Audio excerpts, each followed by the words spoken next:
to throw out there to help us believe that they're actually doing a very good job when in actuality they're not. Well, U.S. airport screeners have apparently missed 95% of weapons and explosives in undercover tests, meaning that you have a 5% chance of getting caught if you're going to be taking weapons illegally into an airport. Only a 5% chance of getting caught.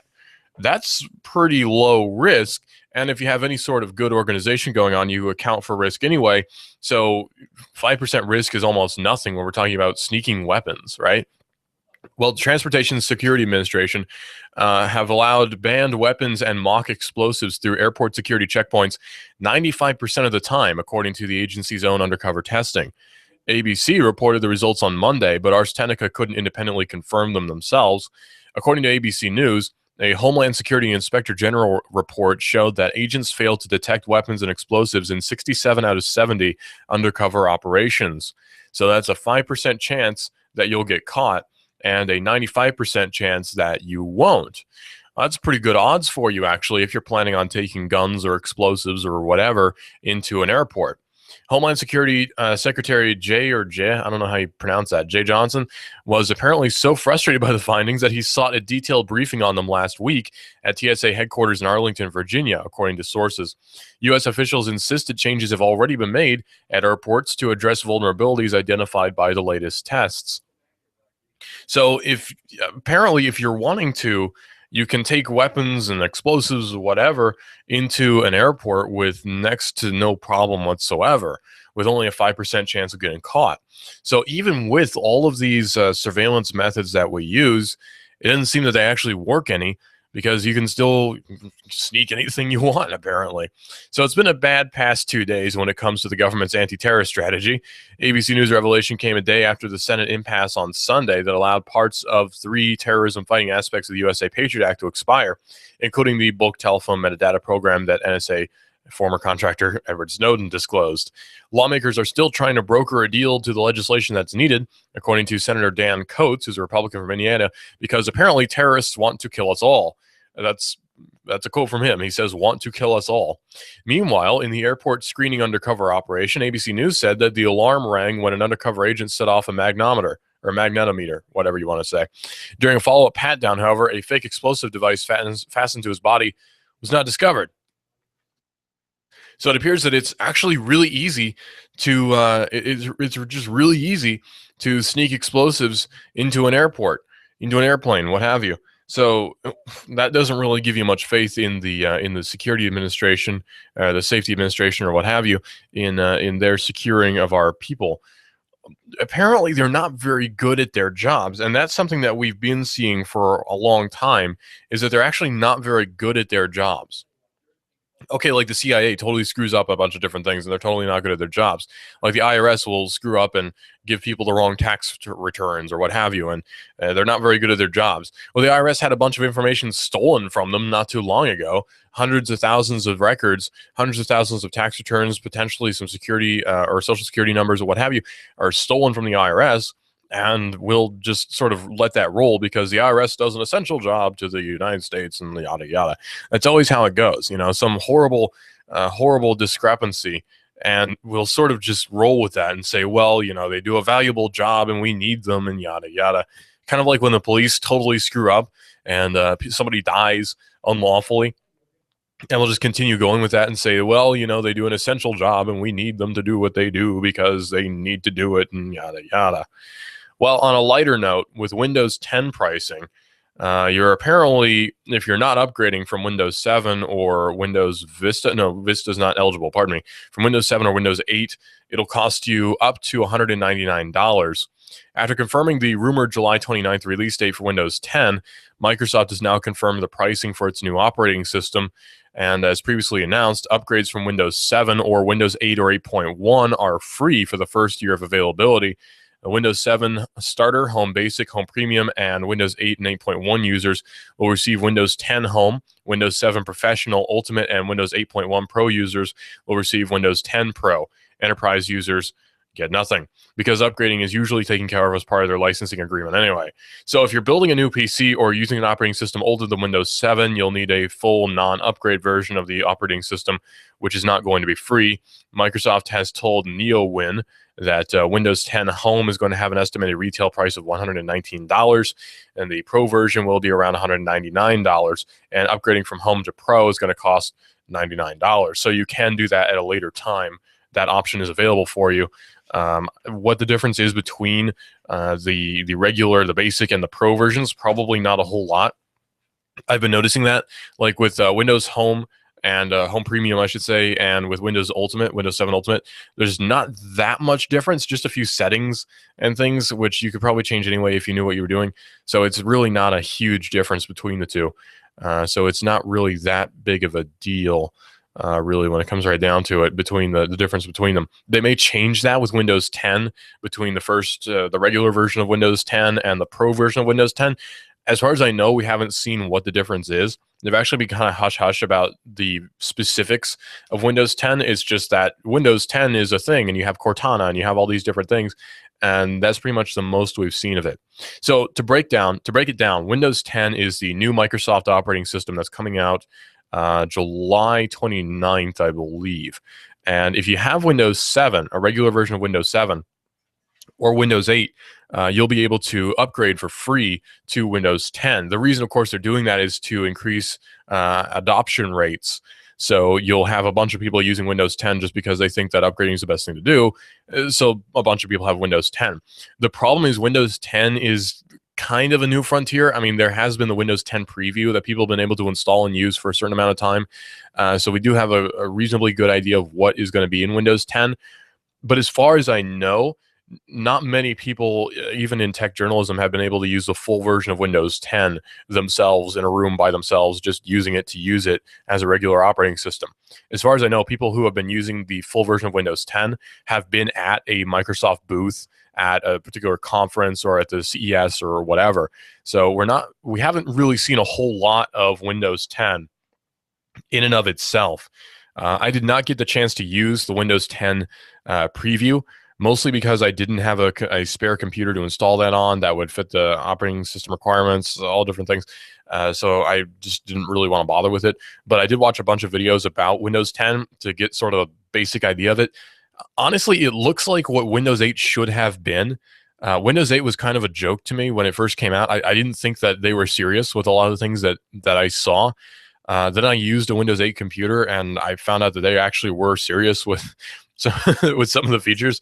The thing that bothered me the most, obviously, was the lack of a start menu. If you use a Windows operating system, you know all about the start menu, right? Like the start menu is just nothing new to you if you're using a Windows operating system. Except on Windows 8, they don't have it. They have a weird sort of start screen where you have to type in the application you want. On the one hand, it's kind of helpful, and on the other hand, it's just really stupid. So it's sort of a mixed bag with Windows 8. But Windows 8 in and of itself, you can use it as your everyday operating system. I can't see any area where that would be enormously frustrating. It's just going from Windows 8 or Windows 7, I should say, to Windows 8 or 8.1 seemed like kind of an awkward transition. It didn't really work for me as a user. I just didn't like it, especially because I use both Windows and Linux. I use Linux as my main machine here at work. I have Ubuntu. I can't tell you the specific version right now, but I have Ubuntu on my laptop here at work that I use for editing audio and video and everything else, and it works just fine for me. So working from Ubuntu over to Windows 8 was kind of a weird experience because it's kind of similar. Like I can sort of see some of the features that are there from older Linux versions that seems like they've sort of been carried over, but I haven't really been seeing a whole lot of real innovation, I guess, with Windows 8. So hopefully Windows 10 is going to fix that. It looks like it will, especially with the Microsoft HoloLens, which I'm extremely excited about. Now, if you're not familiar with Microsoft HoloLens, you might want to get yourself familiar with it, and I'll help you to do that. So with Microsoft HoloLens, the idea is it's not virtual reality, it's augmented reality, brought to you by Microsoft Corporation. So what the guys at Microsoft have done is they've created this goggle set, I guess, this pair of goggles that you strap on your head, and it projects virtual objects into the real world as though they're actually there. This was shown off at Microsoft's conference not too long ago. I'm wanting to say maybe less than a year ago. And they were showing off the Microsoft HoloLens. So Microsoft HoloLens, I'm not sure how prominent this is going to be with Microsoft rolling out their product lines. I'm not sure how much they're going to push HoloLens, but hopefully a lot, because it's really, really interesting as a technology. It's just the most bizarre, interesting, cool thing that a big company's put out, I think, in the last few years. What it is again, it's augmented reality, not virtual reality. The difference is that virtual reality, you're completely encompassed in that reality, right? Like you've stepped out of the meat space and now you're in the virtual world. That's virtual reality. With augmented reality, it's sort of a mix of the two. Like you are fully interacting with the real world with no problem at all, but you're also interacting with a virtual world that's sort of overlaid over the real world. So you have that sort of weird experience going on where you're both manipulating virtual objects and you're also in the real world. You have that sort of weird thing going on, and that's what we've been seeing quite a lot now with the Microsoft HoloLens, is these different cool little features that they've been pushing, where they had people who had movie screens on their walls that were completely virtual. They had fake landscapes on tables. They had a weather app that was sitting on an end table. All sorts of really neat stuff that is mapped to, say, your apartment. So if you live in an apartment, you're wearing Microsoft HoloLens and you walk in, basically your apartment is your desktop, is your virtual or real world desktop that has virtual items strewn about. It's really interesting to see. I can't really explain in words how really weird it is. You kind of have to watch it for yourself. So go on YouTube and do a search for Microsoft HoloLens. The Verge did a really good series of videos about it. It's beyond explanation without seeing it. You really just have to see Microsoft HoloLens. Now, do I think that this is going to be the future? Do I think this is going to be what everyone's going to be wearing in 10 years? Maybe. There's potential, but you have to make it cool. You have to make it trendy. Microsoft, or not Microsoft, pardon me, but Google Glass was not very cool. It didn't look very neat. It was trendy-ish, but it was more of a joke than anything. And I don't think Google was too serious with Google Glass anyway. It seemed like that was sort of testing the water for another product line. Definitely what they did worked, but it wasn't the pinnacle of what we can do with today's technology regarding augmented reality. And I don't think that Microsoft HoloLens is the pinnacle either, but it's probably the most affordable option. It's the most affordable and most practical option when it comes to augmented reality. So I'm very excited about Microsoft HoloLens. I can't wait to see what more we're going to be coming, or what more is going to be coming, I should say, from Microsoft with the HoloLens. It might be weird to hear me talking about Microsoft in any sort of positive light. The reason for that is I don't like Apple, and I don't like Microsoft that much either. I'm a Linux guy when it comes right down to it. I use Linux for my work computer. I use Windows 7 at home along with Ubuntu. I just like Linux. It's what I've been using since I was very young, so it's just what I'm used to at this point. So actually, I have problems using Windows because I keep wanting to do Linux stuff. I keep wanting to do apt-get to install an app, and it doesn't work that way. So, yeah, I'm really interested to see what Microsoft is going to be coming out with. It looks like actually they're being a little bit more friendly towards open source, which is an interesting angle to me as well. Their CEO or president, Satya Nadella, I think I pronounced that right, seems to be a little bit more friendly towards the open source movement, probably because most programmers nowadays are. So I'm really interested to see what's going to be coming out with that. Interesting news about Ted Cruz. Ted Cruz and the rise of politics, the video game generation, a little piece that Ars Technica did, is something that I hadn't really thought about, but is an interesting angle anyway, where Ted Cruz may be one of the first in a generation of politicians to actually be involved in the video gaming market in any sort of meaningful way. Like, yeah, Bill Clinton probably posed with an NES at some point or whatever, but that doesn't really matter. It's more, did he actually use them recreationally? That's sort of a question. Okay, think about how Bill Clinton, using him as an example again, was sort of the cool, trendy president. Like, he was the hip and cool guy who was the president at the time. You know, like Bill Clinton was just sort of cool. And that's sort of what is going on here as well, where Ted Cruz is not cool by any means. I don't think any of the people running for president right now are very cool, but he's in this new generation where we can sort of relate to him on that level. Now, is Ted Cruz going to make a reference to, like, is he going to say some reference to Mario Brothers? I kind of doubt it. Is he going to throw out some sick reference to the Myst games? I really doubt it.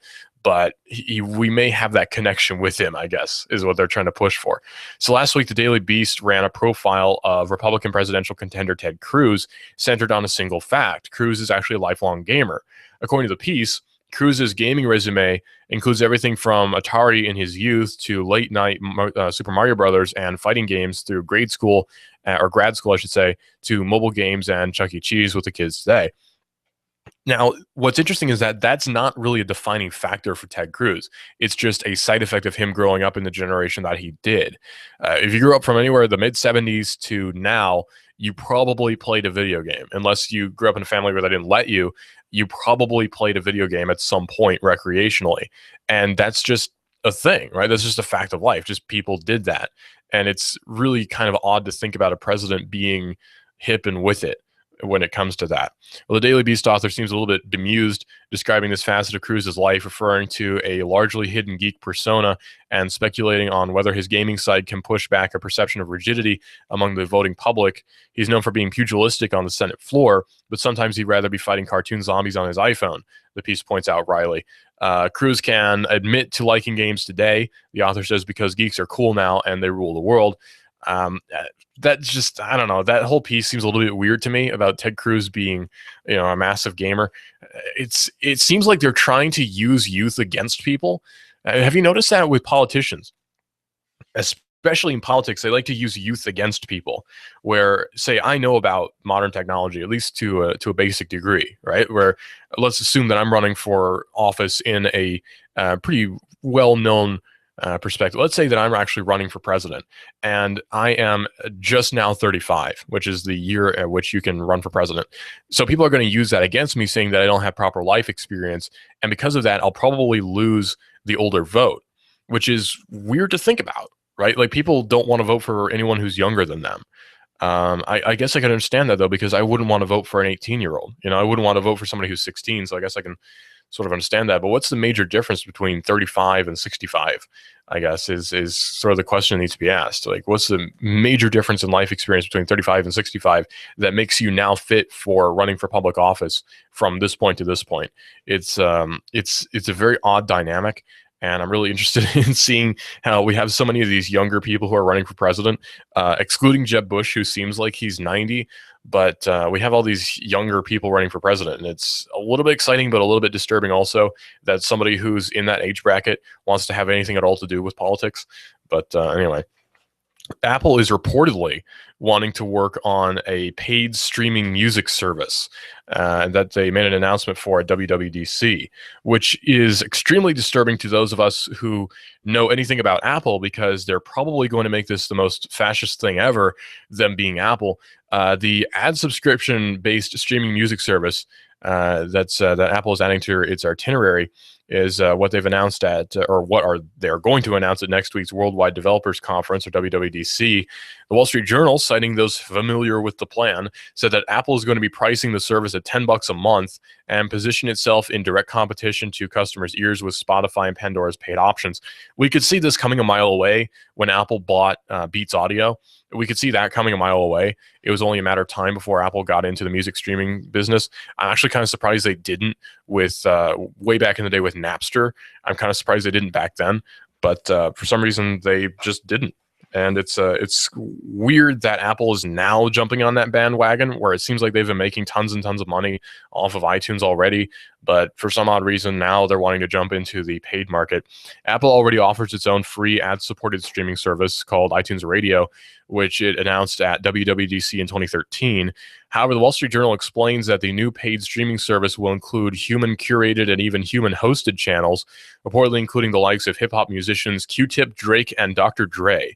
Now, obviously, Dr. Dre is significant because he is a major stockholder in Apple Computer Company. So no surprise, we're going to be seeing Dr. Dre. Hopefully, he can offer some really cool insight on the days of NWA and Eazy-E, which I'd be very excited about, but I kind of doubt it.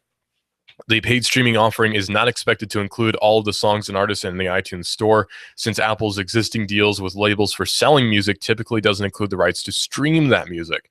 The Wall Street Journal sources indicate that Apple is kind of rushing to have the service ready and to get streaming deals signed in time for launch. So Apple really needs to get on the ball with getting this in line. By the way, have you used the Hola app in order to stream Netflix shows from other countries? Well, you might be in a bit of trouble. This is a mob mode. This is a mob mode. What kind of fool do you think I am? You think I know nothing of the You give us 12 minutes and 40 seconds, we'll give you Chattanooga and the world. News Talk 1240. Hi, this is your computer speaking. I don't feel so well. It's like I've come down with a bug, and I'm getting slower. Affordable Computers. We fix sick computers. Your hometown guys at Affordable Computers will repair your PC in half the time of the big boys at an affordable price. No tricks, no gimmicks, no computer speak technobabble. Just good, quick, and courteous affordable service and repairs. Want to affordably supercharge your PC? Affordable Computers on Highway 58. Affordable Computers hand builds all desktops in-house. If you're looking for a better-than-new refurb laptop, $150 will get you a Dell or another name brand at Affordable Computers. Affordable Computers, Highway 58, between Arby's and Taco Bell. Also Fort O, Battlefield Parkway, near Holcomb's. Affordable Computers, we service what we sell. Call 499-1975. That's 499-1975. Wow, this is amazing. I'm feeling great. Supercharged. Do you feel better outside your home or business than in? Indoor air quality is important. Mildew, mold, smoke, water, and rodent damage are prime causes of poor indoor air quality. Ducts, Indoor Air Professionals, better known as Duct Busters, cleans HVAC systems using 127 definable Duct Busters steps. Let Mark Thompson address the indoor air quality at your business to help reduce employee illnesses. Prevent fires by cleaning your dryer vents. Mark and his parents, Dick and Joan Thompson, have been building our local economy and helping local people with HVAC systems 16 years. Ducts, Indoor Air Professionals. Call 876-9907. 876-9907. Ducts. Call now. You give us 12 minutes and 40 seconds, we'll give you Chattanooga and the world. News Talk 1240. You love your hometown. Are you interested in free markets, in local economy? Do you hope that Chattanooga can survive the next meltdown, the next chain of disasters in the national economy? What's the best way to live out the ideals of self-government and self-determination? Join me, David Toulis, weekdays 1 to 3. Hot News Talk 1240. Love your neighbor, buy local. Hot News Talk 1240.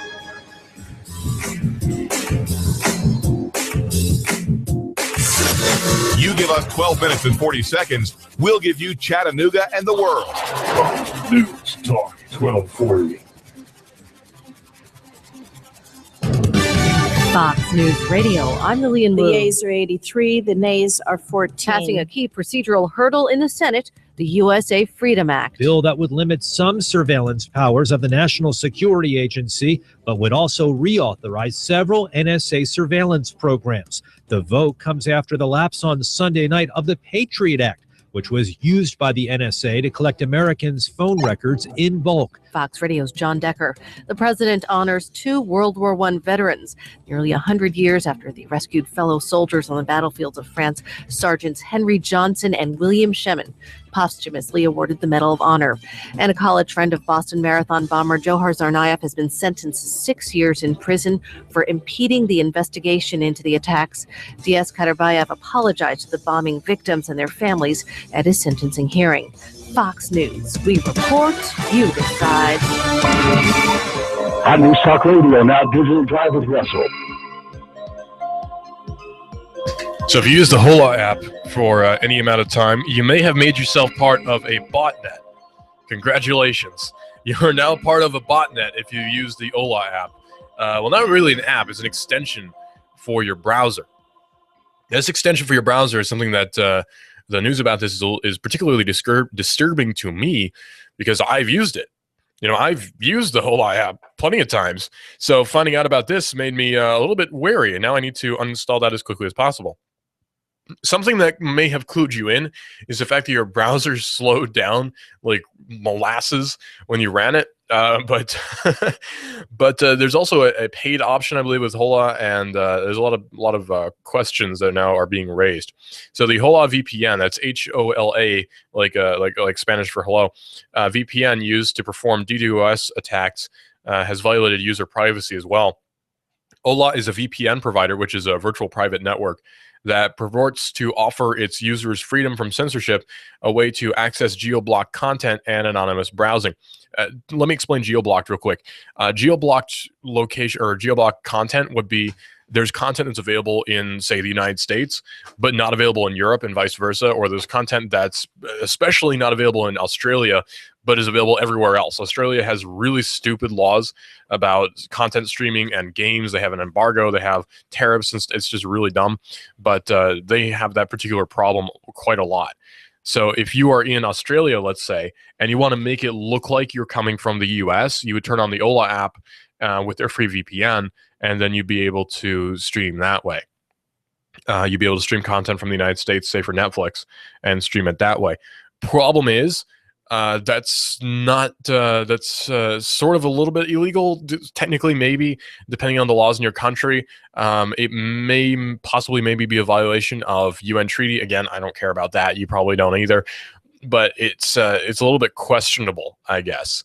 And I don't care. I think most people don't care about violating UN treaty or about violating local laws on content streaming. Most people don't really care about those laws because they're just silly and ridiculous anyway. But in the rare occurrence that you happen to care about this, you probably don't have the Hola app anyway. So that's geo-locking. It's keeping content from the United States from reaching Australia because the server sees that you're from Australia and stops you from accessing it, or vice versa. Or there's content in the UK, especially, that's on Netflix, but is not on Netflix here in the States. So lots of BBC content we can't get access to. So you turn on the Hola app and you'll be able to watch any BBC Channel 4 content that you want to your heart's content. You can watch the new season of Sherlock or whatever. Well, they claim now that more than 47 million people are part of its peer-to-peer network, but according to a group of researchers calling themselves Adios, it's dangerously insecure. The client software has flaws that allow for remote code execution and features of the client-enabled tracking. On top of that, critically, Hola sells access to its peer-to-peer network with little oversight, enabling it to be used maliciously. The nature and scale of problems with Hola has researchers now saying users should bid adieu to the software. So mixing two languages together now, Spanish and French. So since the initial reports, Hola has made some changes. One method of remote code execution was removed, though the Adios team says that others remain, and the tracking flaw has also been fixed, but the deeper problems still remain. They're fundamental to the way that Hola is built. So my advice is, if you have the Hola app installed on Chrome as an extension, get rid of it immediately, because you really don't want that on there. It seemed like a really cool tool at the beginning. It seemed like a really neat feature, but it's really not. You don't want to get mixed up in becoming part of a botnet or having your computer become a zombie computer. You just don't want that to happen. There's a lot of terrible things that are connotated with that happening. You just don't want to deal with that. So uninstall the Hola extension as soon as you can. Look around for different files regarding Hola to see if there are other things that are on your computer that you need to remove. As far as I know, and I looked a little bit into this, as far as I know, all you have to do to get rid of it is just go to your extensions menu in Chrome or your add-ons menu in Facebook, or not Facebook, pardon me, Firefox, and just get rid of the Hola app. It's HOLA, just get rid of it. It's a smiley face with flames coming up. Just delete it, because you don't want that.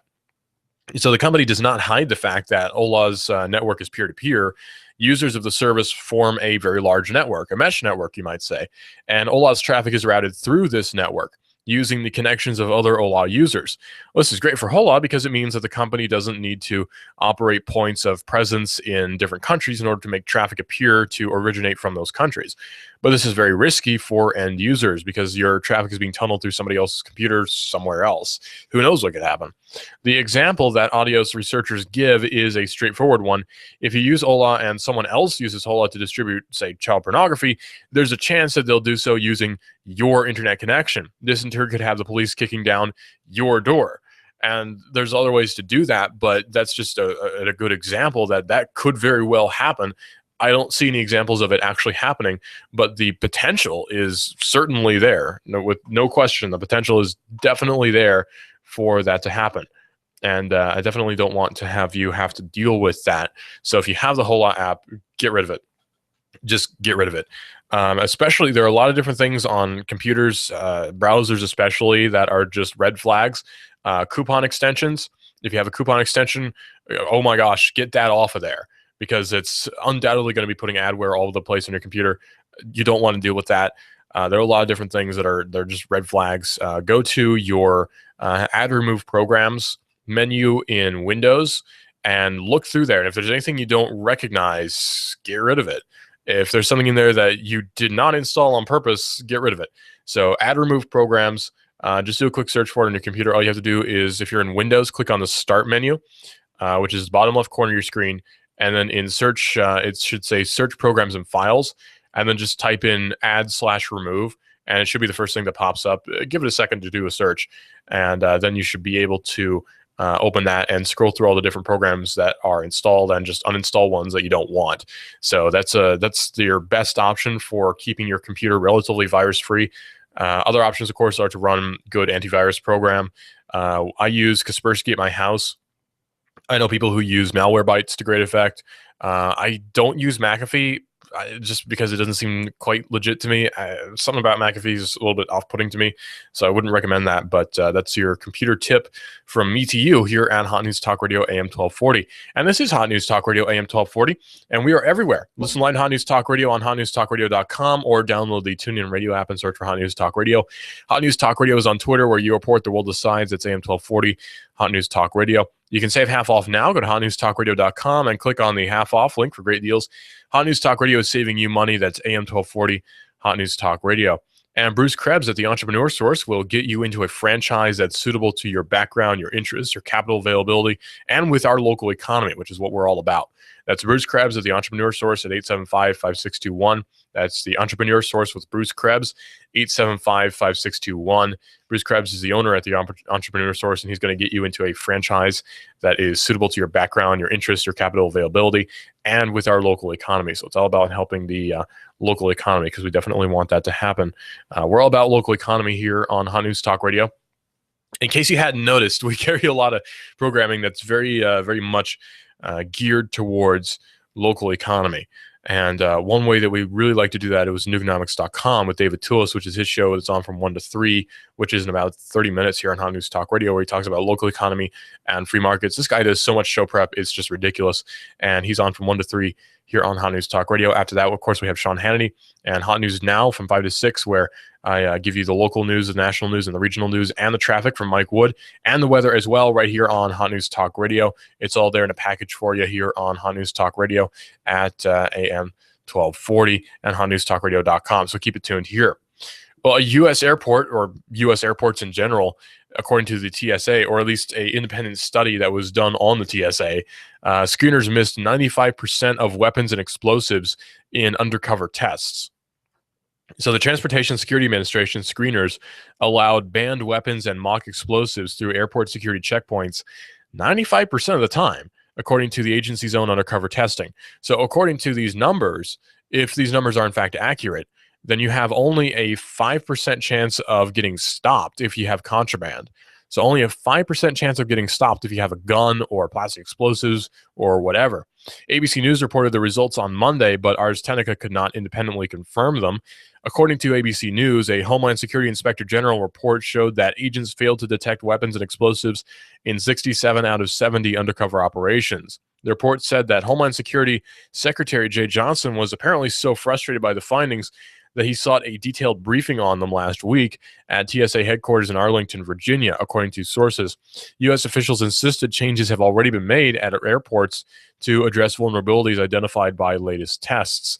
So he claims they're working on that. I don't know if that's actually true. We can't confirm that, obviously. I can't just call up an airport and say, hey, you working on that security problem? Probably not going to be very friendly to my asking of those questions. Obviously, this creates a very, what's the word I should use? This creates a very, what's a good way to put it?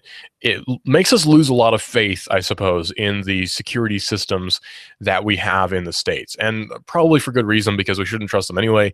They don't do a very good job, and the TSA is not known for doing an exemplary job. There was a video that Adam Kokesh did that I thought was particularly interesting. I'm not a huge fan of everything Adam Kokesh does. I'm not a huge fan of anything that everyone does. So the one thing that he did that I thought was very interesting was he went to an airport and he asked different people, different TSA agents, so how many terrorists have you stopped today? And they couldn't ask the question. They couldn't answer that question. So how many terrorists have you stopped today is just a question they can't answer. If you ask that question to somebody who worked for the NSA, they probably couldn't answer that question either, because the answer is most likely 0. Even according to internal reviews done on the Patriot Act tools, they don't actually do any good. And the Patriot Act has been a subject of quite a lot of debate just recently. In fact, they're still debating on it. Different people are wanting for the USA Freedom Act to get passed. I'm not among them. The USA Freedom Act seems to be counterproductive, and it's just authorizing almost exactly the same things that the Patriot Act authorized anyway. So the Patriot Act is really just, it seems like a big old problem when it comes to our security and our personal liberties. That's something that a lot of people don't want to admit, is that there's no proof that the Patriot Act has actually helped anything at all, and there's also no proof that we've been helped at all. Just we've never been helped by the NSA as far as we can tell. According to any of the documents that they've wanted to put out, there's no proof that the Patriot Act has helped us in any meaningful way. So there's not any real good, clear indication that we've really been helped out by the Patriot Act. Well, it's interesting too, because apparently, according to some studies, a lot of Americans still support the Patriot Act anyway. So they don't really care if it's a violation of all sorts of different personal liberties. They don't really care about that. They just want to feel safe. So the National Journal came out with a story today about the Patriot Act, which is, of course, dying. And they came out with a story saying that the Patriot Act is, in fact, dying. And even a last-minute cave by Mitch McConnell couldn't save it. Sections of the controversial law were set to expire on Sunday night after the Senate voted overwhelmingly to move forward on debating USA Freedom Act, following an aggressive plea from Majority Leader to clear the surveillance reform bill's path. The chamber adjourned before 10 p.m. with no further votes planned, so the Patriot Act has, in fact, just expired. There is no more Patriot Act as it is today. Will it get renewed again under new leadership, or is somebody else going to write a new Patriot Act or whatever? Probably not, although we probably will be seeing something else with an even more ridiculous name. Do you know what the Patriot Act actually stands for? I don't mean philosophically. I don't mean legally. I mean, what does Patriot Act stand for? What does USA Patriot Act stand for? A lot of people don't know, but it actually does stand for something. It's uniting and strengthening America by providing appropriate tools required to intercept and obstruct terrorism Act of 2001. Now, I don't know about you, but I don't feel very united and I don't feel very strong with America because of this particular act. And it says that it's providing appropriate tools. It's appropriate because they determined that they are required. I don't know why they deem that they're required to intercept and obstruct terrorism. So how many acts of terrorism have they intercepted and how many acts of terrorism have they obstructed? Well, if you ask that question, they won't answer because that's a matter of national security. Well, to give you a basic idea, I'd refer you to the underwear bomber and the shoe bomber, both of which managed to get to their locations, and their efforts failed, thankfully, just because of their own ineptitude and being unable to use a lighter properly to light a shoe on fire. And their detonator, in the underwear bomber's case, the detonator failed in his underpants and it didn't go off. So again, those two individuals got onto their destinations and were fully ready and actually able to detonate their particular explosives. It's just through the grace of God that they weren't able to. And that's it, period. End of story. So the NSA didn't really help out with that at all. And I don't see the Patriot Act really coming in to save us from that.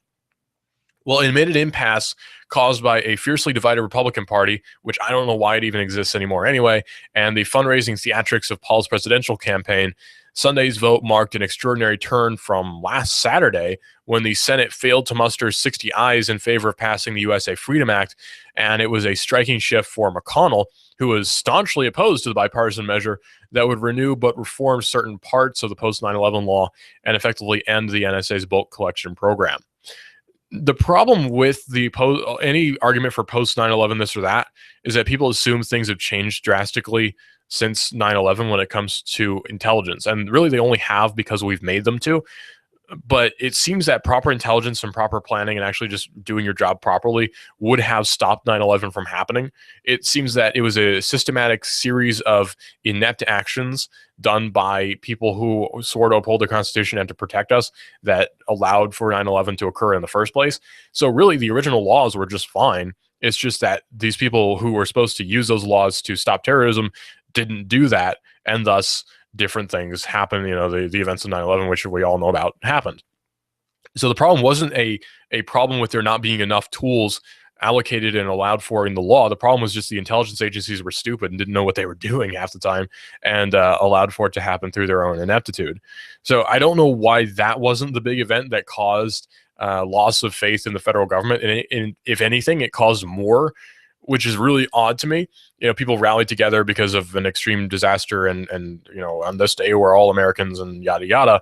But it just became so ridiculous that we just took this Patriot Act thing hook, line, and sinker. Well, a Supreme Court, or the Supreme Court, I should say, has overturned a conviction for a rapper based on Facebook threats. Now, a Facebook threat is a little bit different from a real life threat, because I've had people threaten me all the time on Facebook, and I don't call the cops about it, right? Like, people say, I'm going to find you and kill you, and they're not. They're probably not going to find you and kill you. Very rare is the example where that's going to happen, and I am at least a little bit capable of protecting myself anyway in the first place, so I'm not terribly worried about some guy from the internet finding me and killing me because he's upset about my opinions on Facebook. Well, a Pennsylvania man has been sentenced to 44 months in prison for making threats on Facebook, threats that he said were emulating the rapper Eminem, and he won a new trial on Monday after a 7-2 U.S. Supreme Court ruling overturned his conviction. The case of 31-year-old Anthony Alonis raises the question of when an online threat becomes fodder for criminal prosecution under a federal threat statute. After all, words online don't always mean what they say. You could say something that seems utterly horrible on the face of it, but it might just be a reference to something else if you didn't know that, right? So the Supreme Court didn't agree on the answer. A majority of justices said that the government must prove that Alonis' online attacks against an elementary school, his estranged wife, and even the FBI were made with the subjective intent to threaten. So you have to prove intent to threaten for this to work, and it doesn't appear that Alonis had intent to threaten, so it's been thrown out. Alonis' conviction cannot stand, they say. According to Chief Justice John Roberts, the jury was instructed that the government need prove only that a reasonable person would regard Alonis' communications as threats, and that was error. Federal criminal liability generally does not turn solely on the results of an act without considering the defendant's mental state. In dissent, Justices Samuel Alito and Clarence Thomas wrote that the majority opinion is certainly to cause confusion and serious problems. Attorneys and judges need to know which mental state is required for conviction under 18 U.S.C. 875C, an important criminal statute. This case squarely presents that issue, but the court provides only a partial answer, their dissent said. So basically, they have his quote here about from Alonis, and it's really not. It's pretty obviously not a. It's really not obviously a threat to any particular person. It's actually very obviously a reference to Eminem. So it doesn't. I'm not sure where they came, who pressed charges anyway, but it's just ridiculous sometimes what people get in trouble for doing online. That's really just so inconsequential and done by otherwise completely nonviolent people that people get held liable for just jokes. People get held liable for jokes all the time, and it just drives me nuts that that people will just fall for anything that anyone says online, and they'll get all upset about it and up in arms, and who cares really? Like, I do this thing on Twitter a lot where I tell people that I'm a transgender just to rile them up because I think it's funny, and it works, but I'm not. So you could just say anything at all online and people will just assume that it's true. My favorite thing to do actually is to go on Fox's Twitter feed and see the replies, and somebody will say something about, say, Bruce Jenner. or I can't remember what his new name is. Pardon me, Caitlyn Jenner. I don't remember what he's wanting to go for now, but yeah, Caitlyn Jenner just popped up on the TV. What do you know? It's people posting about how he's transgender, he's mentally ill, whatever. So I posted in a reply, well, as a transgender, I'm very offended. You shouldn't say those things. Please delete your comments. And people just got so mad just by me saying that. Now, obviously, that's a little bit different because it's not a threat to anybody. But the point is, people will believe almost anything they read online, and it's just ridiculous. Remember when the Pentagon shipped anthrax all over the place, including Tennessee, and nobody really got upset about it? Well, that's not the only time they've done that. The Pentagon accidentally, I have that in air quotes, shipped live anthrax to Canada and Australia in addition to the United States. Now, Canada and Australia, in case you didn't know, are countries which we are on very friendly terms with. I have no problem with Canada. I visited there. It's a very, very nice country. All the people there were exceedingly nice, sometimes creepily so. And I've never been to Australia, but I hope to at some point so I can hear somebody say, "Good day, mate," in real life. 2 defense officials today confirmed that in addition to accidentally sending live samples of anthrax to 28 government and private facilities across the U.S. and an army base in South Korea, the Pentagon also shipped the deadly spores to 3 labs in Canada. Investigations into anthrax shipments spurred by the recent discovery of the spores have shown that the U.S. military also sent live samples to Australia in 2008, meaning that suspected live anthrax has now been sent by the Pentagon into 3 countries, 12 U.S. states, and the District of Columbia, meaning that if it were any other country that did this, they would be seen as some sort of threat to national security. We'd probably bomb them. If Iran did exactly the same thing, we'd probably bomb the crap out of them. But because it's the United States, we'll get away with it. The anthrax, which was sent from an Army lab at Dugway Proving Ground in Utah, was supposed to have been rendered inactive by the Department of Defense scientists before being shipped for research purposes. A senior Defense Department official told USA Today that so far no one has been confirmed as infected by these still live samples. But BBC News is reporting that at least 4 U.S. civilians and 22 military personnel from South Korea's Osan Air Base are receiving preventative treatment, meaning that they at least have some belief that they may have come in contact with it and may possibly get sick. In an email sent on Friday and obtained by USA Today, Daniel So-Sin, who's deputy director of the CDC's Office of Public Health Preparedness and Response, suggested that the Dugway Proving Grounds base's methods of collecting anthrax spores was not entirely effective, saying we have concern that the inactivation procedures, should be deactivation, procedures when followed properly are inadequate to kill all spores, So-Sin said, but noted that the U.S. government is developing an approach to securing such possible samples from misuse. Why do we trust the federal government again? I don't remember. Nuganomics.com with David Tillis is coming up in just a few seconds right here on News Talk Radio. This is a mob mode.